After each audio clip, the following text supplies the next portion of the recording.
Welcome to Autism Knows No Borders. Discover what's possible when people impacted by autism inspire change and build community.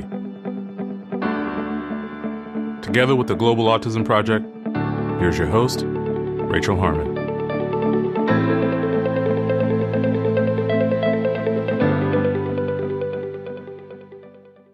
Hello, everyone. Our guest today is Stephane Guidon. Originally from France, Stephane is an autistic self-advocate currently living in the UK. He works for the National Autistic Society as a senior branch engagement officer and project lead. The National Autistic Society is the largest autism charity in the UK, dedicated to creating a society that works for autistic people.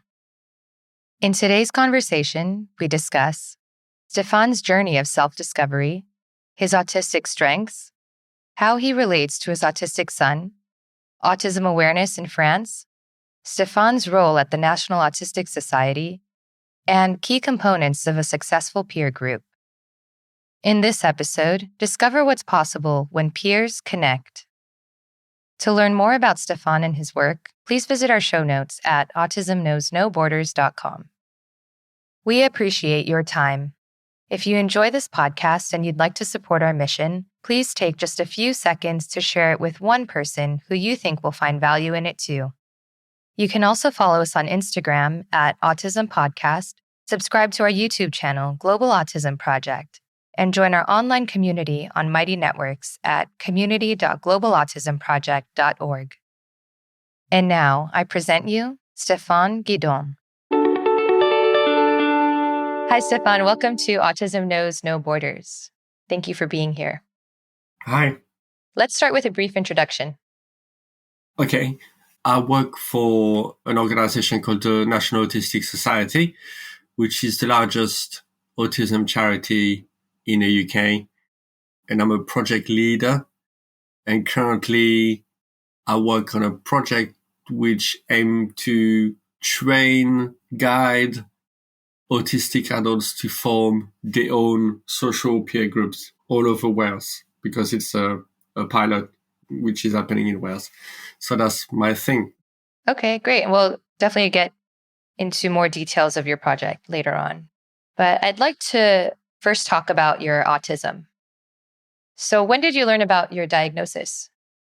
So it was back in France where I'm from, and I was 16, and I went through all through schools. I went to what we call in France pedagogues, which is like child psychologists, basically. And I was just dipping in and out, never really understanding why I was being sent there. But, it kind of like took me out of school, so I didn't complain, but never really understood what was the idea behind it. At school, I guess my handwriting wasn't too great. I was always one of those like can do, but won't do kind of student. There was a few things I was really, really good at. And everything else, I just had no interest, maybe because I wasn't stimulated or, just showing very little interest in insight. Now that I work with a lot of, autistic people throughout the board, I know how that presents. But at the time, I just didn't have any idea. It's only when I went to see another child psychologist when I was 16 that I filled out a test. I didn't actually realize that it was, an autism matrix test. I just filled it out. And he took me in and he said, okay, so, based on the test, it's very likely that you've got what we call, Asperger's syndrome.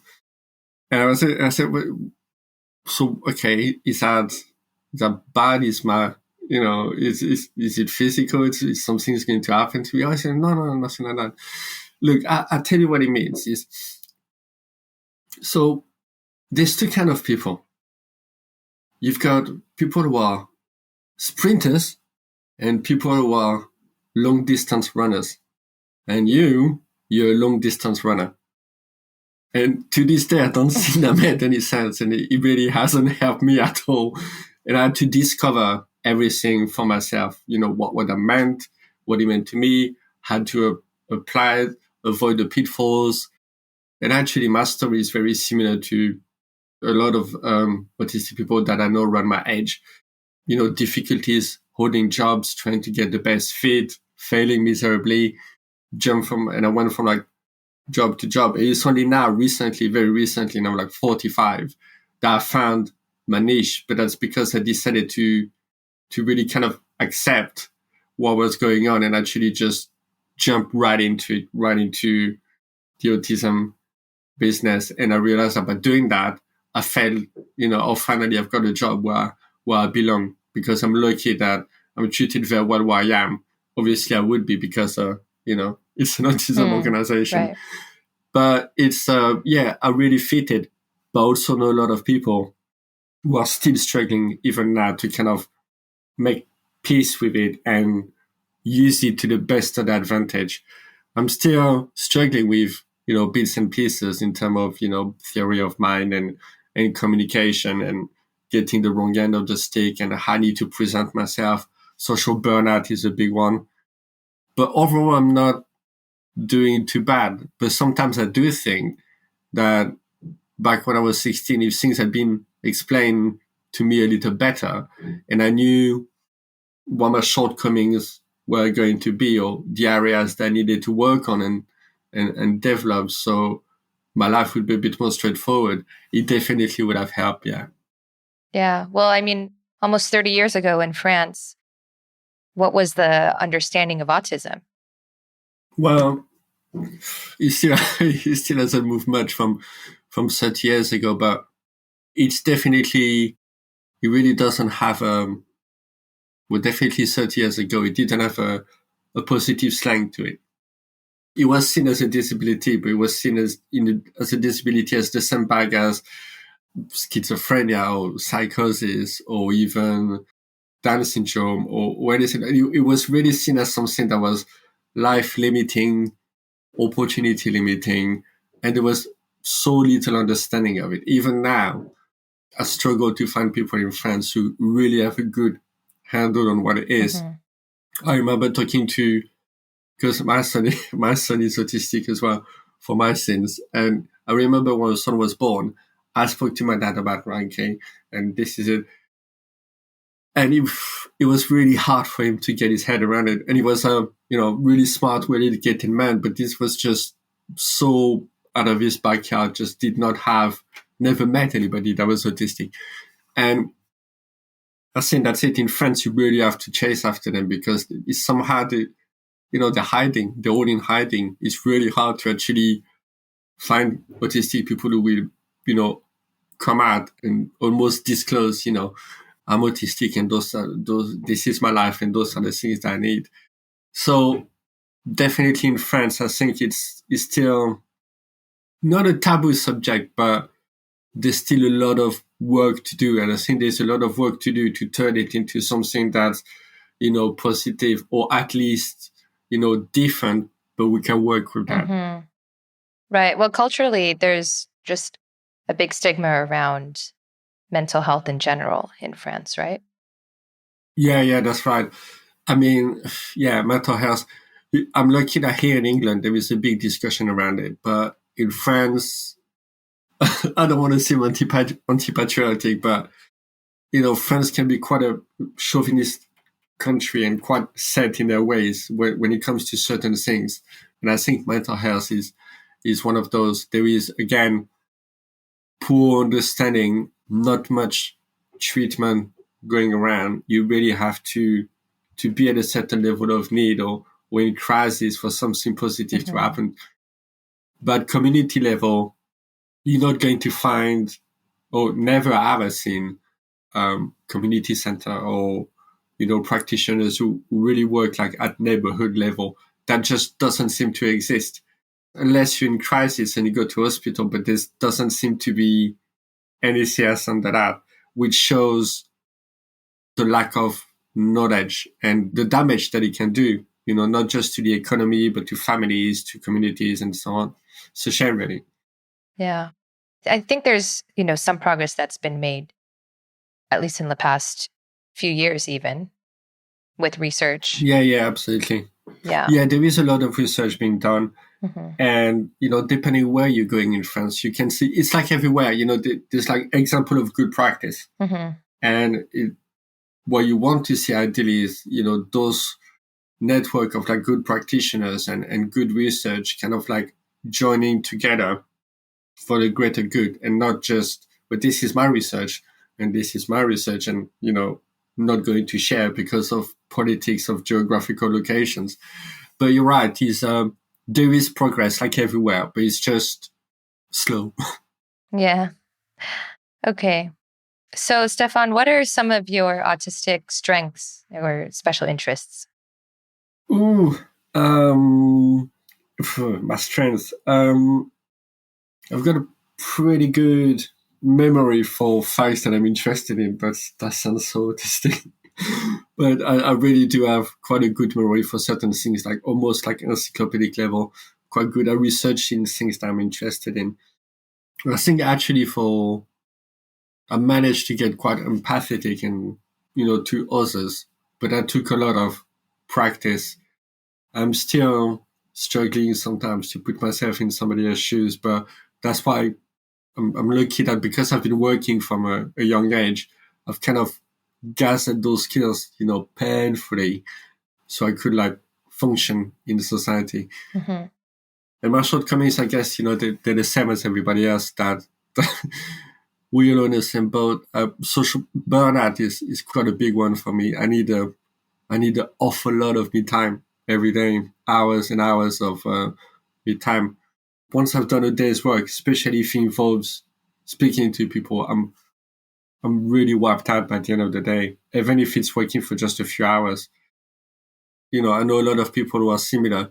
I've got somebody I work with who, she would do the social thing for like a day, and then she would unplug everything, and you just can't get hold of her for 3 days straight. And that's, at first I saw that's a bit taking it too far. And actually, knowing her situation, I realized actually not that's generally what she needs to do in order for us to recharge the batteries. Yeah. Because that's one thing that I've learned is that autistic people are kind of like social levels of energy are very small. If you think of it as like a battery, your average person might start on like 80% first thing in the morning. My battery is like 20%. That's on a good day. So I really need to look after myself and cut out, all the distraction. I think one of the downside of that is, I've got very few friends. I'm not especially good at like maintaining friendship because to me it looks like a lot of work. And again, that sounds like typical autistic comment.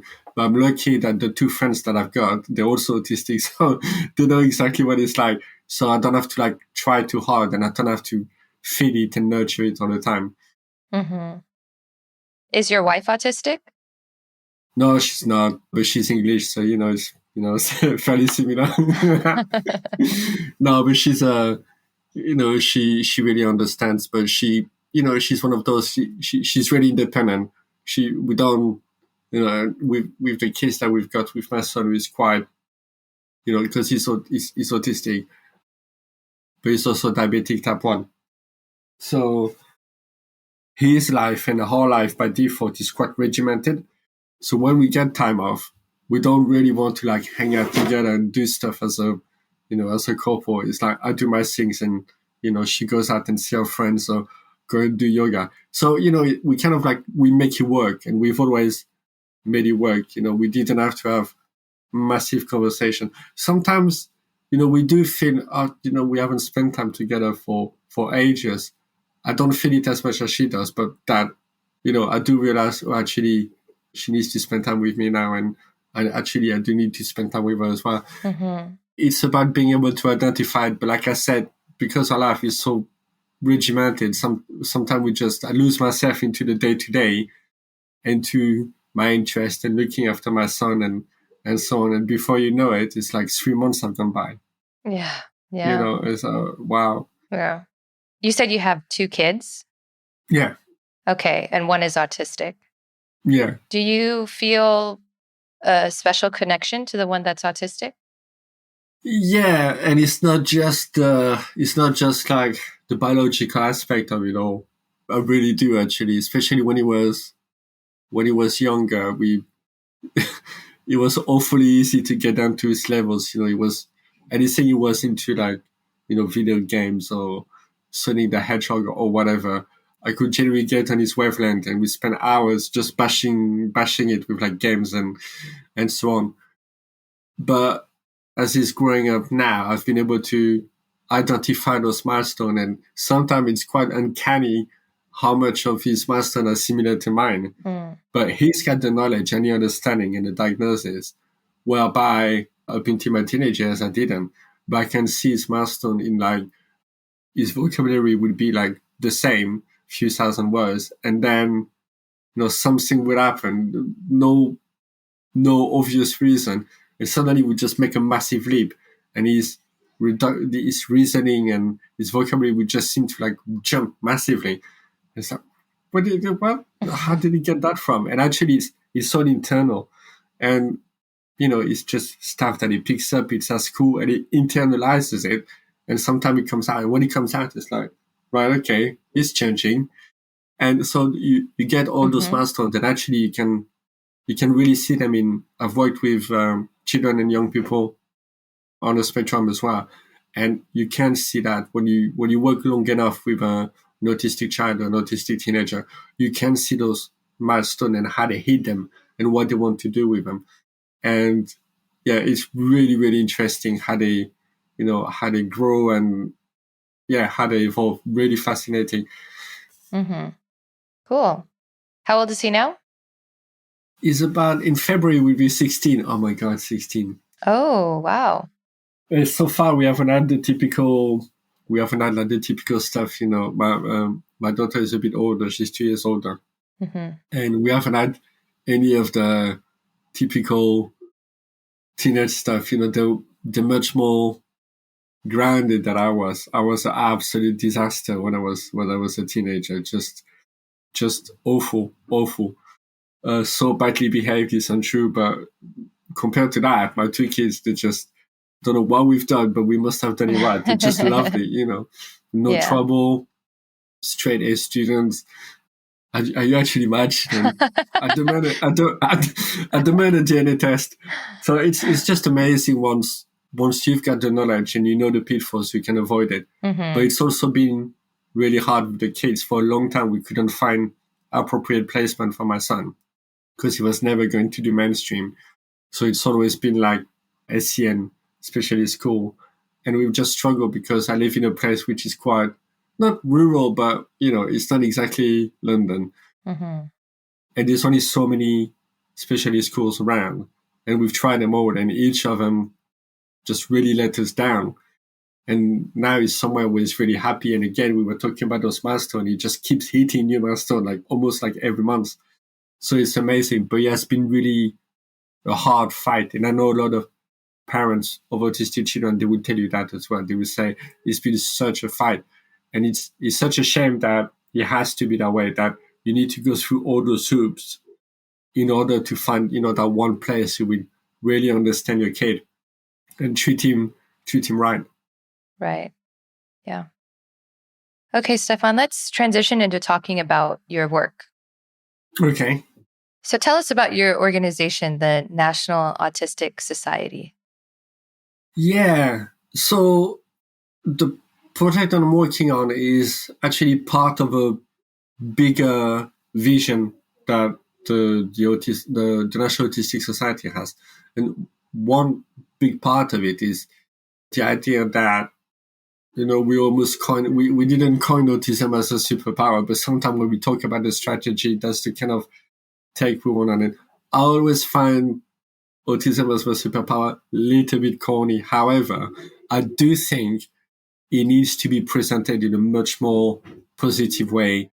So it's really about, positivity, and it's about what autistic people have to offer society. I think that's the big thing. So I guess my role in that big strategy is that by enabling autistic adults to form peer support group, it's the beginning of that process. It's the beginning of getting autistic people out in the world, and for them to be seen doing stuff that normal people do. One of the big assumptions that, because this was a Welsh government project, so government gives us money for the project. We had the money for about, the project runs until 2025, and the brief was, show autistic adults how to form peer support groups. But on the back of that was the idea that it was under the umbrella of loneliness, which is obviously, loneliness in the UK is a public health matter. It's a killer. And we know that autistic adults specifically are 8 times more likely to experience feeling of loneliness and isolation. So when that happened, and there's nothing to kind of alleviate this feeling of loneliness, the only place they're going to go is mental health services, because chances of developing anxiety, like crippling anxiety, that increases tenfold. Feeling of depression up to like clinical depression, that increases massively as well. So the big idea, I think, behind the project really is to make sure that we have autistic adults in the community who don't fall into, the pits of depression and loneliness. So that was the kind of brief from the project. And that project has taught me so much about not making assumption. We were thinking, if you bring autistic adults together, will they come? Can they travel? Do they have any money to attend activities? We had all those questions, and actually all those, at the beginning, we kind of view them as potential barriers. We know that there's like only 20% of the autistic population, not even that, who is actually holding down a job. So if they don't work and don't benefit, how are they going to go bowling every week? So that's not realistic. And then one of the massive challenges is that in Wales, and that's the reason I think the pilot took place there, it's quite big. It's like, it's fairly big compared to the UK, but there's more sheep than people. It's, it's really spread out. There's only like 3 cities, and the rest of it is like little town, little villages, and little winding roads, and just mountains everywhere. Statistically, we know that those people are there. So how do we get them together? One big challenge as well was we were coming out of COVID when I started the project properly. So traveling was a big no-no at the time.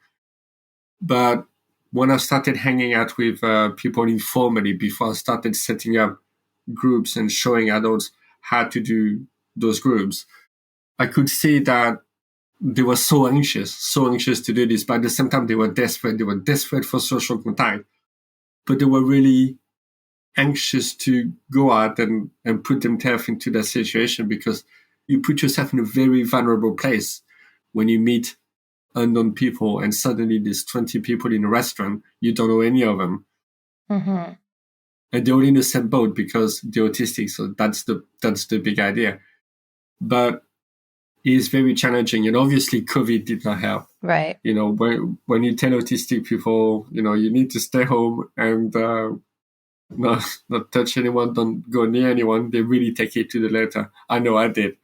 Even so, after 6 months of that, even me, I got a bit sick of it, and social distancing. So it was a big part of the project, was kind of like jogging people out of that, right, and like getting them out in the world. Yeah. Okay.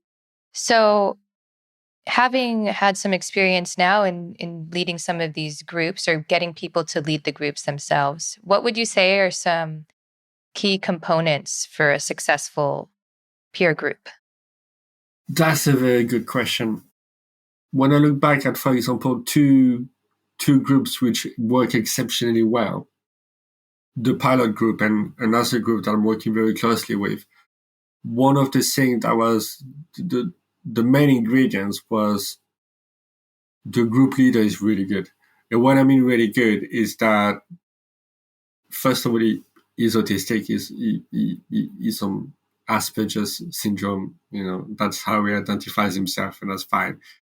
His son, who is like nearly 30 years old, is also autistic. When I approached him, it was like, there was nothing like that that's been done in my area. I'm just desperate to get that started. But the way he thought about it, that's what made it work. He was thinking about it at what he called the hub and spoke model, where the group is the hub. And eventually, when a group grows more confident, you can get like different spokes coming out of the group. So you can take one person who has gone so confident in a group that he wants to start his own group and he wants to lead his own group. And maybe they will have a completely different interest, and that's okay. But the main hub was a bowling group. Basically, that's what the group became. The secret of it, one of the main secrets, was that Simon, who was the leader, communicated with the group all the time through email, all the time. He would say, okay, next group is in 4 weeks' time, 1st of Feb. And then he would spend every week sending a reminder so people didn't forget and so they could prep. Just a tiny little email, just really small thing. Hi, everyone. Just a reminder that it's happening on that day.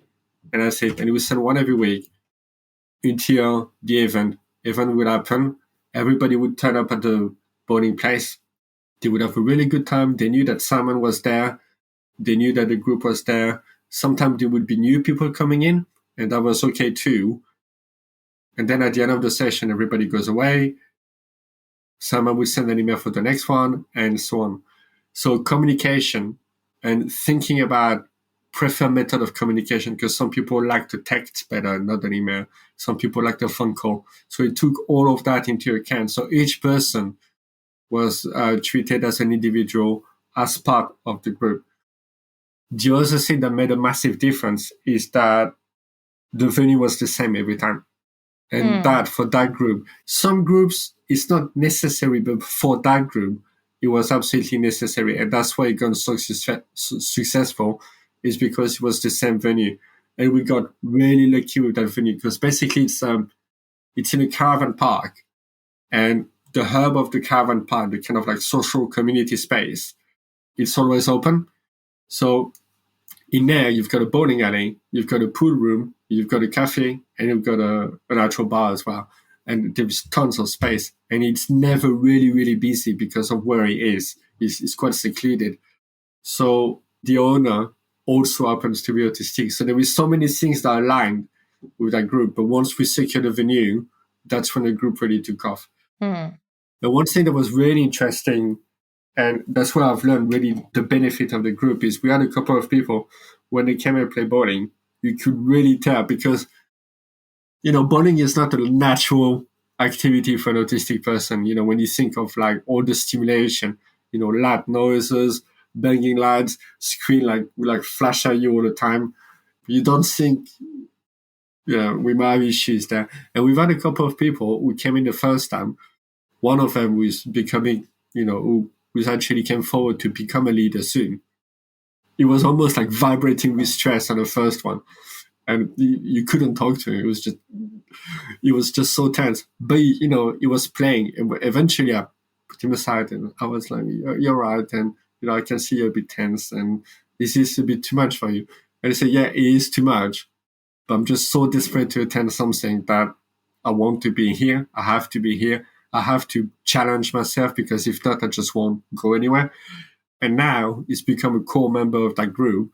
And he trashes everybody at bowling when he never played before. And even so he's really quiet, he would be the first one to sit at a table with somebody else, with a new member, for example.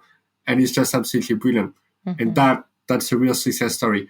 Yeah. And we've got another group who is very different. They don't have a set venue. They've got venues all over the shop, very varied.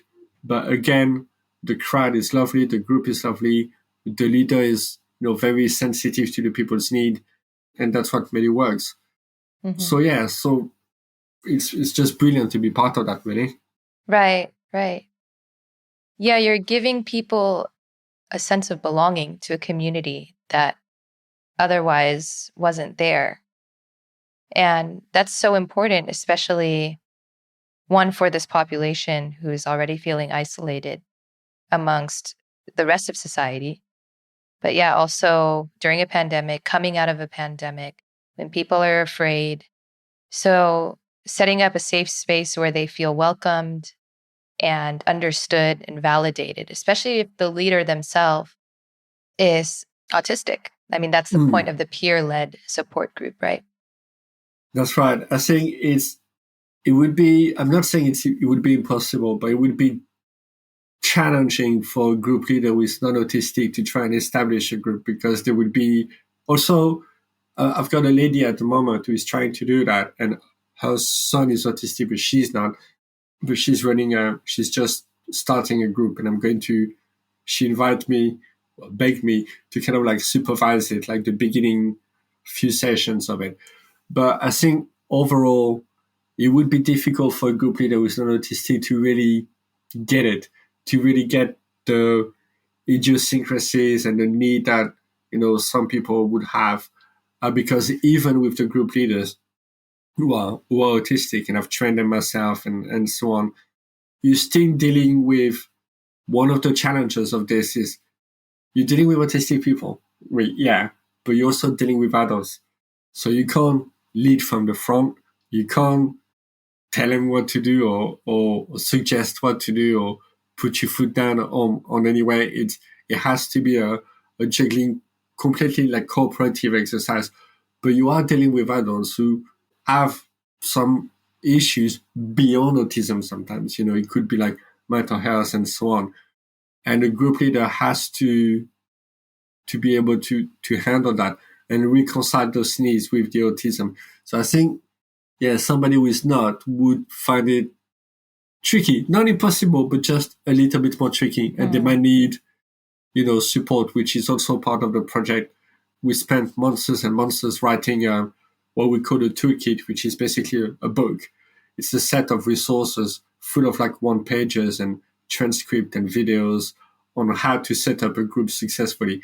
And when the project hits the next quarter, when the project goes full on public, we're going to release that book, that resource, because we want literally any autistic adult to be able to like take this guide and look at it and say, right, with this, I can set up my group. Might be challenging, but I know I can do it. And this guide will show me how to do it. And we also want professionals to be able to do it. We know that there is a big gap with professionals wanting to do some form of participation with autistic adults. And they know how to do it kind of like instinctively at professional level, but nobody has actually collated all those tips and tricks in one location, in a book. And that's why we did that as well, because we want professionals to be confident that they can do it as well and make it sustainable. But I think the biggest challenge for a project like that is setting up a group is actually fairly easy. But having a group that's stable and self-sustaining and keeps going months after months after months, until it becomes like 1 year, 2 year, 3 years, that's actually very rare. There are not many of those that I'm aware of who have actually lasted that long, because there's always something to take the group down, whether it's an individual that, he hasn't been, maybe that person is not ready for a group and he's decided to take everybody down with him because he's got specific needs which haven't been met, or the group run out of steam, or suggest activity which costs too much money, or things like that. It does, it happens a lot. And I think sometimes that's why professionals get discouraged with setting a group, because they realize actually this is quite a lot of work. There needs to be some kind of commitment and involvement. And 1 hour a week is not going to cut it. You really need to invest. And professionals are busy. They've got a full-on calendar. So if you tell them, right, now you're going to set up a group, a nice little group for autistic adults, and it's going to take that much commitment, that much energy. You're going to have to send so many emails a week. You're going to have to do it probably on a Saturday. It's a lot to ask. It's a lot to ask professionals. Yeah. Well, is there space to have like a co-leader or, someone who's trustworthy and trained to step in sometimes, or, handle some admin or logistical things so that it's not all just on one person. Yeah. No, it's not. At the moment, it kind of befalls on the person who is the most knowledgeable. But as the project progresses, we've got this training offer that we're doing. And that's also going to go public when the project goes out, where hopefully people will be able to start delegating a little bit more. So in those two groups that I was talking about, there is somebody who can delegate. And the group leaders who are going to follow on that I'm training at the moment, one thing that I made clear to them is that, even so you're going to benefit from that.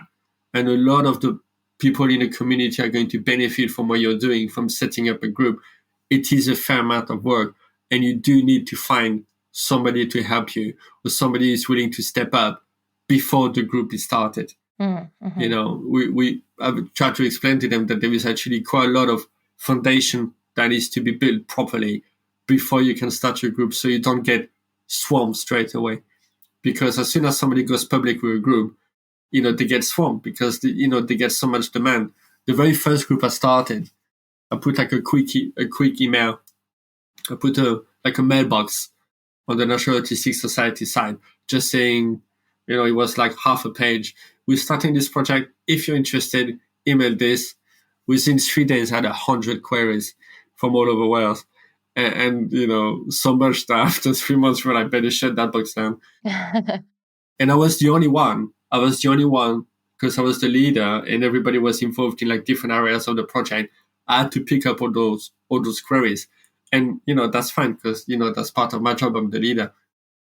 But the next cohort, the next bunch, who are going to be like group leaders that we're training at the moment, they are just members of the public. They've got other things to do with their life than pick up hundreds of emails. So they need to know, how do I filter that? How do I get in touch with those people? How do I start screening people? How do I make sure that the people who are going to join my group are going to be kind of like-minded? There is a lot of thinking to do before you can even hit that button on Facebook saying, "Bing, I've just created a group." Because it gets really popular really quick, which obviously is because of the nature of the need. Yeah. But you have to protect yourself as well as the leader of a group, because you are responsible in a way for the group, not from a legal perspective, but you are responsible for the group, for its well-being, but more importantly, you're also responsible for your well-being. Right. Yeah, that makes a lot of sense. What is that quote? You can't lead from an empty cup, or you can't serve from an empty cup. Yeah, absolutely. Yeah. And what are the responses that you get from the participants? That one person you said who is fully immersed now in the group and is actually beating other people at bowling. What about other participants? How are you measuring outcomes and success? So as part of the project, we want as many people to be able to do this, to start the group. So we were like, we need to show exactly what happens when you do a group, when you do that. So we shot this film, and we shot it where the pilot took place, in that bowling place. And I was wondering, okay, I need people on camera. Am I going to even attempt them to go on camera? So once I knew it was really happening and it was on that location, I sent a group email and I said, listen, I need people to talk on camera about what the group has done for you. If anything, was there any positive for you? Who's willing to talk? And they all said yes. This is amazing. And when they went on camera, I was kind of expecting, when I saw the first cut, when they went on camera, obviously I wasn't involved. I was looking after everybody. Simon was looking after everybody else. So we didn't really hear what was happening because it was in a pool room. But, they seemed to be having a good time. You could tell they were nervous, but it was, quite good. And when I look at the first cut, I was just absolutely blown away about on what they said. They said, this group has changed my life. Or I haven't been out for 6 months straight. This is the first time I've actually left my house. This group has made me more confident. This group makes me think that I could go back into employment one day. I've got friends. I never had friends before. It's those kind of massive life-changing, life-altering statement that they're making on camera. And I knew that they were benefiting, but hearing them articulating to what extent that group is good for them, that did make me really proud. And, I had to go on camera at the end and please make sure you cut that out. Nobody wants to see that. But but it was just, I came home and I really was buzzing, and I was quite proud of, well, not just proud of myself, because even so I worked fairly hard. A lot of the work was organic. The result was those people getting together. What was really interesting is what they talk about when they're together. 20 people who don't know each other from Adam. The one thing they've got in common that they're all autistic. And, you've got anyone from like 25 to the oldest group attendee we've ever had was 75, twin sisters. And they still find common ground and things to talk about. That's another thing I've learned. Even when you hit 75, you still have a special interest, which is amazing. And you watch those like 20 unknown people who didn't know each other at all, and they're eating together and they're laughing together, and they talk about the diagnosis, they talk about their interest, about their cats and their dogs. Sometimes they talk about their children if they have some. Your looks perfectly normal. You look at it, it's like, this is amazing. I don't know why I should be so amazed, but it's just amazing. And you realize that, those guys have never done something like that, never talking to unknown. So I feel really privileged being able to do this job and running this project, because I know it's improving people's life. And more importantly, because of that, it seems to be giving people who would not have thought about this in a million years the desire to get those benefits that they feel and providing them for someone else by starting a group, which is actually incredible. Because one of the misconceptions that I think in your original brief, one of the things I was wondering was, how do you get an autistic adult from attending a group, which is easygoing, you just need to get there and have a good time and that's it, to actually from attending to actually wanting to run a group where the benefits are more directed outwards to others, because it's going to be a fair amount of work. So you're not going to find it super pleasant, but you're going to provide pleasure and benefits to other people. How do we get from that place to that place? And, watching that, it just happens so naturally. People come to you and say, well, I've attended 3 times now, I love it, and now I'm on group. And we're going to talk about, it's going to be a Star Wars group or, a board game group. It's like, amazing, go for it. I find you a venue or something. It's in them. Autistic people are desperate to be social. And that's one of the big misconceptions. You look at it from like a medical perspective, you look at theory of mind, and you always think that, autistic people don't really feel like being social, or they're quite happy by themselves. And actually, it's not true. Most of them are desperate for social contact. It's just very hard for us to get it right, but we're desperate to get it. Yeah. Well, Stephane, the work that you're doing, you're making such a difference in people's lives, and by empowering other people to start their own groups, that ripple effect that you're seeing, it must be incredible. Like knowing that, you're connecting people at a deeper level. I think really one of the core components of being human is connection with each other and relationships, meaningful relationships, Yeah, and you're setting up the container for people to do that. So congratulations to you. Thank you. The work is never done. It's always like, it always continues, but it's, we're showing good practice, and this is what it's all about. If you show good practice, it gives also organization, also communities, they start thinking, okay, this can be done. Actually, they start thinking about what autistic people can do and want to do, rather than what we think is good for them. I think that's part of the narrative as well. There is a lot of assumptions out there, and I was just as guilty as everybody else, thinking, sometimes this is not going to work. They're not going to travel. Never.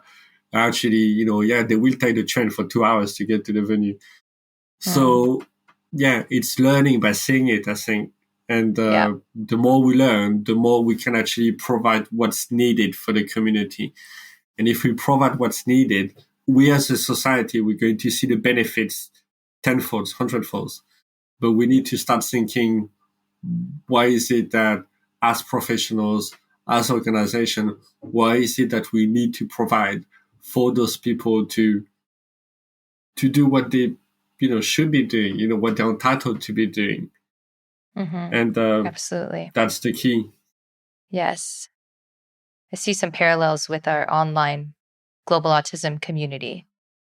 We host these monthly roundtables, and it gives people a chance to come together and talk about specific topics. So, do you offer anything online? Yeah. We've got a group online. That was actually part of one of the things from the government, that we needed a group online, because Wales is such a spread area, and there are some people who generally, as much as they want to, they're just not going to make a venue or not going to be able to connect. Right. So we've got an online group which is about 60 strong all over Wales. I've got a group leader stuck in there, and our job is to do something like every 2 weeks. So every 2 weeks they would do like a virtual bingo, or they would do like coffee mornings, or virtual. It was never my priority because I was so bent on getting people out. But I met a really good organization in England who actually were very good with tech and building like bespoke platforms. And they built this kind of like meeting platform. And when I heard about it, I was like, I know exactly what to do with that. So they gave us a space, and now that's it. So we've got a online community which is, very, very alive. And actually some of those people are starting to, okay, this is great. How do we get to meet in real life? And, I kind of like support them, find a location where they can all meet up and so on. So yeah, there is a big community online, but it's definitely, it's a different flavor, but I think it's important as well. It's just, you want to move away from like Teams and Zoom a bit. But yeah, it is really important, because some people are just, you will have people who are not quite ready for the face-to-face. It's not just like getting there. It's just, I really want to take part, but I don't know if I can actually be there in person. I feel a bit too, where are the way out? Where is the way out if I need to absolutely leg it because it's getting too much? That happened. So, it's about understanding what everybody needs. So it was important to provide a platform like that. Yeah. Right. Good. All right. Well, I'd like to close with one last question. What advice would you give to other autistic adults who are looking for support? Where is a good place to look? Where is a good place to go? Well, not wanting to plug my organization too much, but if you're in the UK, you should definitely check out our organization, the National Autistic Society, just because we've got so many resources, and we work all over the UK, and we know everyone, everyone on the autism scene, whether it's professionals, local authorities, we literally know everyone. We've got great training. We're really good at explaining what is autism. We've had thousands and thousands of people who have hit our website. Like, for example, I'm 40, just been diagnosed. What's going on? Nobody has actually explained to me what this is. Our organization will tell you. We've got a lot of resources to just explain it really clearly. Same thing for children and parents. If you're a parent, if you're an autistic adult, but you're also a parent and you want to talk about what that means for your children, or you want to have the autism talk with them, we have a lot of resources to do that. So organization is great, but also, as much as I hate to publicize it because I'm not a massive fan of it, social media can be really useful. Facebook can be very useful. Just a few selective searches will show you that there is actually not just help out there, but people who just like you want to do something or link up with someone. So social media can be really useful. And also local knowledge. I think no matter where you are as an autistic adult, not just in the UK, but in the world, if you look at a statistic, there is actually somebody else who is autistic not far from you, just have to find them. We are very close by and, we become closely knitted. So there is a lot out there. But I think a lot of it is about not being afraid to be vulnerable with it. Because it's very easy to sit with it and say, well, this is who I am now. Or I've worked with a lot of, part of the group in a project, a lot of adults who have been diagnosed just like a few months ago. A lot of them were diagnosed during COVID. And so they got a diagnosis kind of like sent to them, and that was it. And you kind of hold in that and you have to make peace with it. And for some people, it happens very quickly. They realize that actually nothing really has changed. It's just explaining a few things better. And some people really struggle with it. They just sit with it and they're like, am I a completely different person now? Or, there is a lot that's happening in the head. And that's why they really need to speak to someone. So I think making peace with it is important. But I think sometimes in order to do that, you do need to speak to somebody who is in the same boat as you. So not being afraid to actually go and reach out. Usually just, talking to your local doctor, your local GP and say, look, I've just been diagnosed recently because, GPs don't know everything when it comes to autism. Can you recommend anywhere? And slowly, somebody will give you like a name or a place you can go, some kind of autism service. And somewhere in that service, somebody will know someone who is doing something socially, even if it's just one person. And that's how it starts. And my hope is that this time next year, when somebody wants to get support, there will be an autistic adult group nearby, and they will, not too far from them, because it would have mushroomed to a point that there will be groups absolutely everywhere. That's my hope anyway. Yeah. Well, yes, and we'll stay tuned for the release of that toolkit. Yeah. So people can be ready to start their own groups. All right, Stephane, thank you so much for sharing your work with us. And please keep it up. The community is thankful to you. Thank you very much. Thanks for tuning in to Autism Knows No Borders. As Stephane mentioned, autistic people want connection just like everyone else. Meaningful relationships can be made with the right container and support. Our online global autism community is a safe space for autistic people and their allies to share stories and learn from one another.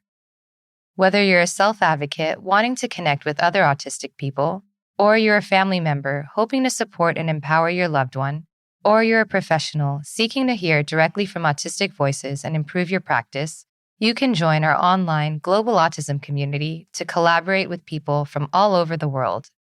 Sign up today at community.globalautismproject.org. Let's work together to transform how the world relates to autism. Thanks for listening. Take care. Tune in each week for engaging conversations of how people across the globe are inspiring change and building community.